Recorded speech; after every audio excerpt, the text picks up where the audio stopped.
G'day everyone, Brian here. I'm hoping you know that I think the Bible is a great and a magnificent book. It is a book that is made up of many other books. And as we open it, we read the story we call Genesis. Here we read about the creation of the heavens and the earth. We read about God calling Noah. We read about God calling Abraham and Abraham's family and the generations. Then we read about Joseph being sold into Egypt and becoming the prime minister there. It's a great book. And if you read your Bible through the year, then Genesis, I think, is the most read book in January. From there, it comes into Exodus. And here we read about Moses. God calling Moses to lead his people out of Egypt. And God reveals himself in great, powerful, terrifying ways for his people to know him and to worship him.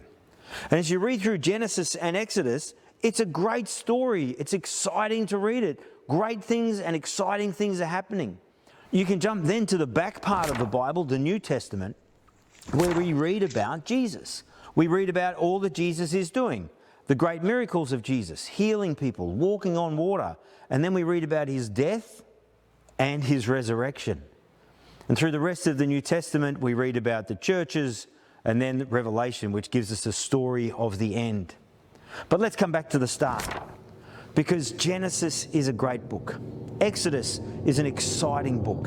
And then we get to Leviticus. Probably not your favourite book in the Bible. And in fact, most of us would say, oh, Leviticus. Because while Genesis might be the most read book in January, I think most people give up their reading plans when they get to Leviticus about the end of January, early February. But we shouldn't be like that. We should in fact be like Leviticus. What an exciting book it is to read. Now you might think Leviticus is just a book of tedious laws and difficult things to understand, but it is so much more than that. And so over July here at Heathmont Presbyterian Church, we're going to spend a bit of time looking at Leviticus. Not every verse, but the big themes of Leviticus. There are four main themes that I'm going to look at. And they are these: drawing near to a holy God. How do we draw near to a holy God? Why is that a great thing for us? And why is that dangerous for us? Then we're going to talk about God's appointed mediator and the people that God has put in place and what that leads to. Then we're going to look at God's appointed sacrifice, because God has ordained a particular sacrifice to take place, and we'll see why that's important. And then we'll conclude, which is really the last great chunk of Leviticus, on living as God's holy people. If God is holy, then we want it to be holy. As God says, be holy, because I, the Lord your God, am holy.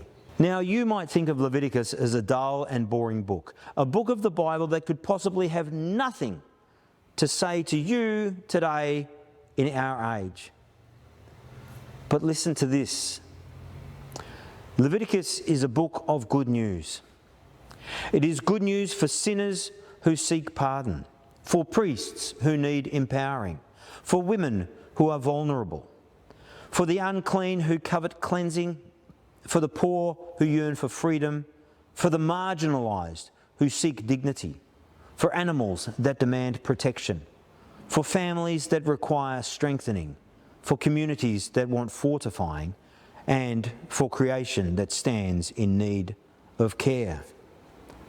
When you put it like that, Leviticus is a wonderful book to read. I invite you to join with us here at Heathmont Presbyterian Church over July and into the start of August as we consider what Leviticus means for us today, and most importantly, what this ancient text points to and how that matters for us. Get excited about Leviticus, and we'll see you in July. Bye-bye.